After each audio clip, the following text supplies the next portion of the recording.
السلام علیکم، میں محمد ندیم صادق، آپ سب کا اپنا دوست۔ میری لاسٹ ویڈیو میں نے تذکرہ کیا تھا زندگی اور حسد کا۔ آج میں جس چیز پہ لب کشائی کر رہا ہوں وہ اسی کا دوسرا حصہ ہے، وہ ہے انسان کے اندر کی میں کو مارنا۔ جب میں آ جاتی ہے کسی شخص کے اندر تو آپ یقین جانیں کہ وہ اپنی زندگی کو تباہ و برباد کر لیتا ہے۔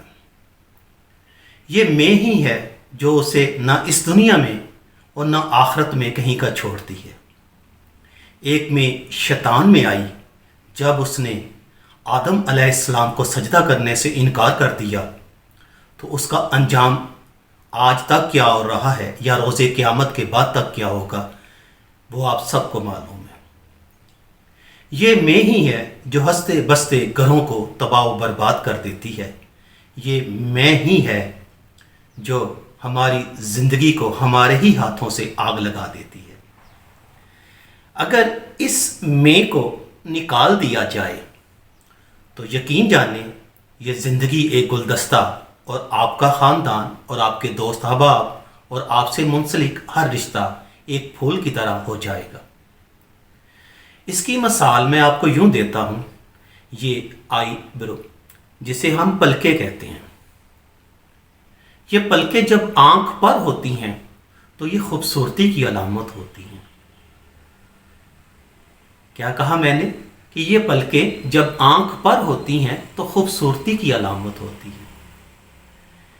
بہت ہی ملی میٹر کا سفر کرتے ہوئے اگر یہ پر سے آنکھ میں چلی جائیں یعنی میں ہو جائے تو آنکھ کا نور بند ہو جاتا ہے اور ہمیں کچھ نظر نہیں آتا جب تک یہ میں باہر نہ نکال لی جائے۔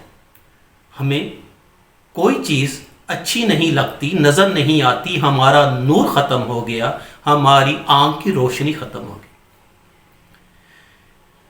جب اس پلکوں کے بال کو آنکھ میں سے نکال دیا جائے تو آنکھ کی روشنی بھی واپس آ جاتی ہے، دیکھنے کی صلاحیت بھی اچھی ہو جاتی ہے اور طبیعت میں ایک سکون بھی آ جاتا ہے۔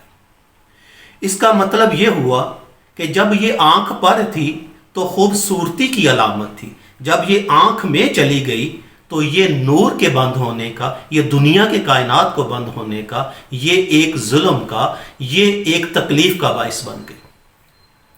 ایسے ہی انسان کی میں ہے، جب وہ اس کی میں انسان کی شخصیت کے اوپر ہیوی ہو جاتی ہے تو اسے دنیا میں دوسری کوئی چیز نظر نہیں آتی، اس کی دنیا کی روشنی ختم ہو جاتی ہے، اس کی شیطانیت اور حیوانیت شروع ہو جاتی ہے۔ اب ہوتا کیا ہے، وہ کسی کو کچھ نہیں سمجھتا۔ بالکل اسی طرح جب آنکھ کا بال آنکھ کے اندر تھا تو ہمیں کچھ نظر نہیں آتا تھا، ایسی جب انسان کی میں اس کے اندر ہوتی ہے تو اسے دوسرا کوئی چیز نظر نہیں آتی۔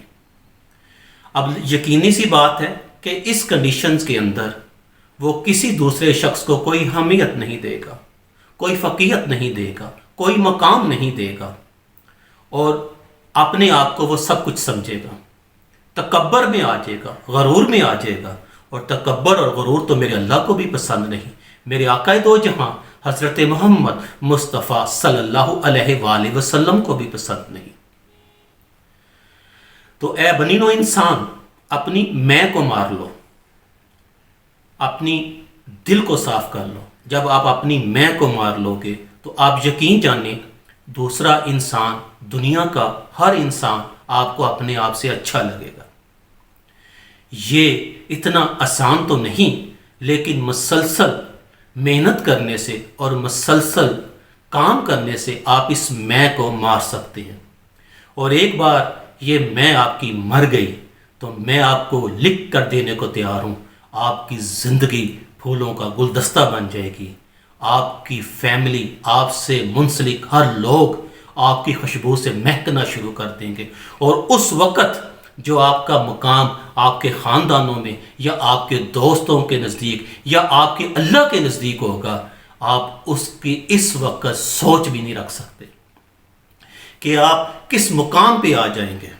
آقا دو جہاں سرور کائنات حضرت محمد مصطفیٰ صلی اللہ علیہ وآلہ وسلم نے فرمایا کہ اگر جھک جانے سے تمہاری عزت میں کمی واقع ہو جائے تو روز قیامت کے دن مجھ سے لے لینا۔ میں نے اس حدیث کا مفہوم بیان کیا ہے، کمی پیشی معاف کیجئے گا۔ تو آقا دو جہاں صلی اللہ علیہ وآلہ وسلم نے آپ کو گارنٹی دی۔ تو میری جان، زندگی کو خوشگوار بنائیے، خوبصورت بنائیے گا، اپنی میں کو ختم کر لیجئے گا، اپنے آپ کو دوسرے انسانوں کی طرح سمجھیے گا، آپ کی زندگی پھولوں سے خوشبوؤں سے بھر جائے گی۔ الحمدللہ ویڈیو کے تیسرے حصے میں زندگی کو مزید خوبصورت بنانے کے لیے میں ایک اور ویڈیو کے ساتھ آپ سب کے سامنے پیش ہوں گا۔ تب تک اجازت دیجیے گا۔ اللہ حافظ۔